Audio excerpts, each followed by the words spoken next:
What is going on, guys? Seven More World Simulations here, back with another year-end video for all today again. Hope you enjoyed the surprise and disappointing. But now it's time to talk about the most underrated.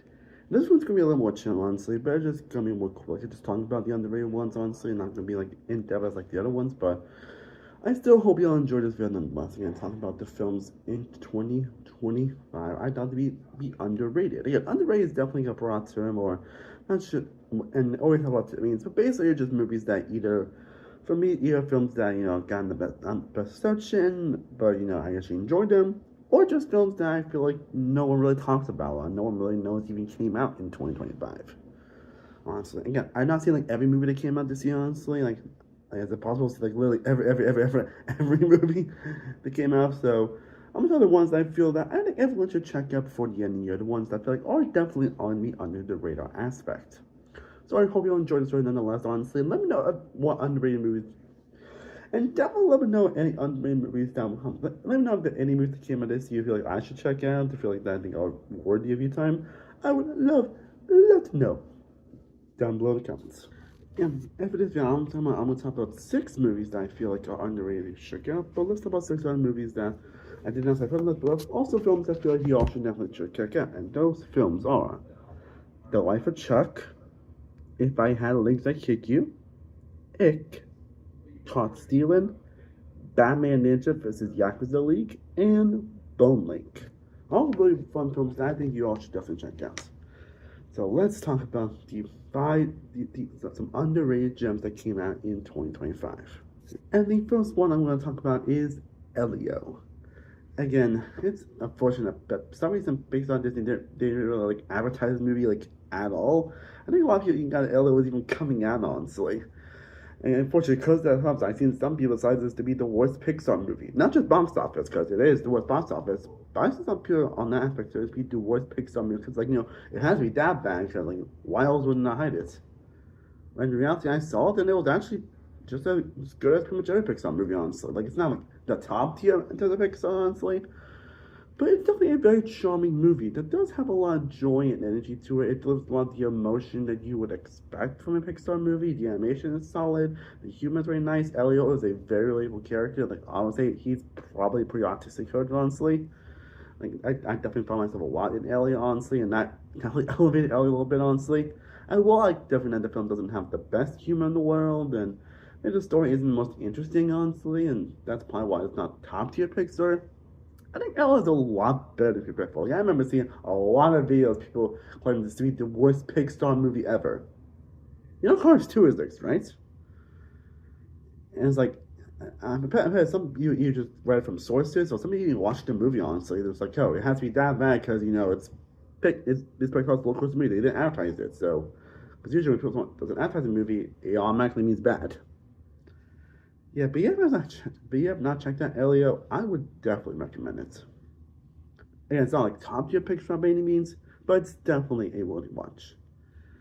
And the second movie I want to talk about is actually a film that came out actually earlier in the year. I think one of the, my opinion, the first like true great movie that came out this year, and that is Companion, which stars Sophie Fracher and Jack Quaid, and it's one of the it's basically one of the movies that's also very simple, but once reveals certain things end up happening, like it ends up becoming a very compelling watch. And that's pretty much all I'm going to say about Companion, honestly. It's one of those movies I feel like you should go in not knowing much about it, and then you'll definitely be surprised with how much you enjoyed it, from the writing to the characters to the performances. That's pretty much all I'm going to say about Companion, honestly, because I feel like it's definitely one of those movies.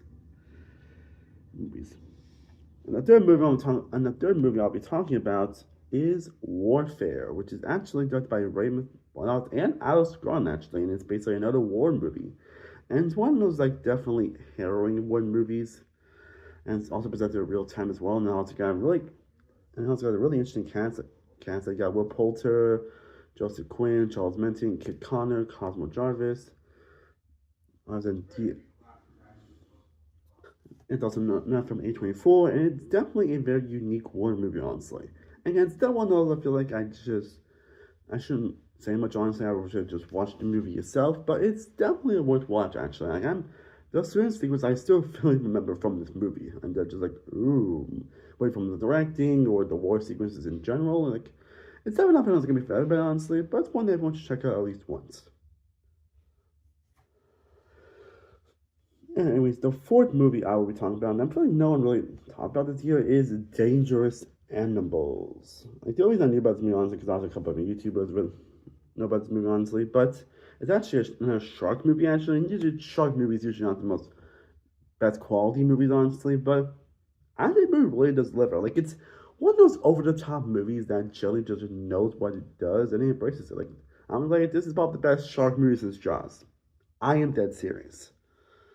So like obviously not the quality of that movie, honestly, because it's a film that's just silly, but it's one of those again, like I said, it's one of those movies that just knows what it is and just embraces the quality, embraces the humor, embraces the absurdity, and it absolutely delivers. The characters aren't the most interesting, but they're at least solid enough, and the performances are good. Like the charm sequences are just really well directed and really tense, honestly. And also, Jai Courtney probably gives my opinion his best performance here. Yeah, remember that Jai Courtney? He plays the villain here, and he plays one of the most hammiest villain performances you'll see. But it's one of those hammy villain performances that just, like I said, he embraces what movie he's in, and you can tell he's just having a blast with his performance. So he just won like a good, dumb, fun shark movie. Dangerous Animals definitely is it, but it has a lot more quality than your typical shark movie. And now we talk about the two movies that are probably like all going to be on my best list actually. And I think I kind of top up both of these are my most surprising actually. But I'm still gonna talk about it anyway. The last one being Roof Man. Yeah, probably yeah. I can spoil this. My next video probably like going to be on my best list. Honestly, but Roof Man is a film I just didn't often much anticipation, but it really surprised how good it was, and I don't see people much talk about it much anymore. And it's fortunate because Roof Man was like I think I expected it to be just a fun movie, but not only fun, but it's surprisingly emotional. Like, I still stand by that Channing Tatum probably gets his best performance here.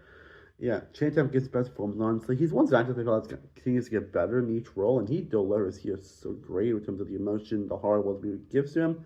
Even Kristen Dunst was great. Even Kristen Dunst gives one of her best performances. That she has great magnetic chemistry with Channing Tatum. And again, the sequences, the following them down. Again, this is probably based on a true story where a guy basically robs like 45 McDonald's and then ends up escaping prison and living in Toys R Us for 6 months. Yes, that actually happened. But it's a very entertaining movie with a lot of heart and emotion to it. And the last movie I'm going to talk about here is a movie that I remember when I watched it, I had no idea what it's about. I don't see anyone talk about it. That film, of course, is Oh Hi, which came out back in July. I saw this actually a few weeks before it actually came out. Actually, and I thought it was definitely, in my opinion, a really damn good, great romantic comedy. It's definitely one of those more self-aware around comedies, but you can tell they're just trying to tell you some message or some aspects of all the romantic comedies. But I say it delivers on that aspect incredibly well. Also, I think the two leads have surprisingly good chemistry. I think the sequences between them are just hilarious and charming. Again, I don't want to give details of what actually happens here. I feel like you should just watch it yourself. But it's like genuinely hilarious and charming, and I just had a grin on my face throughout. And it has one of the most surprising endings. It's definitely it has one of the most surprising endings I've seen in any rom com. And this is really one of the best rom coms we've gotten in recent years, in my opinion. Well, that's basically my picks for the most underrated movies of 2025. I would love to know your picks down below in the comment section. Let me know the movies like I should check out honestly, or I should watch honestly. And again, my next three will be all my most anticipated movies of next year, and the top of the worst and the best. I am still in World, still in Obsessions. I will see you next time as always. Stay cool about it. Peace.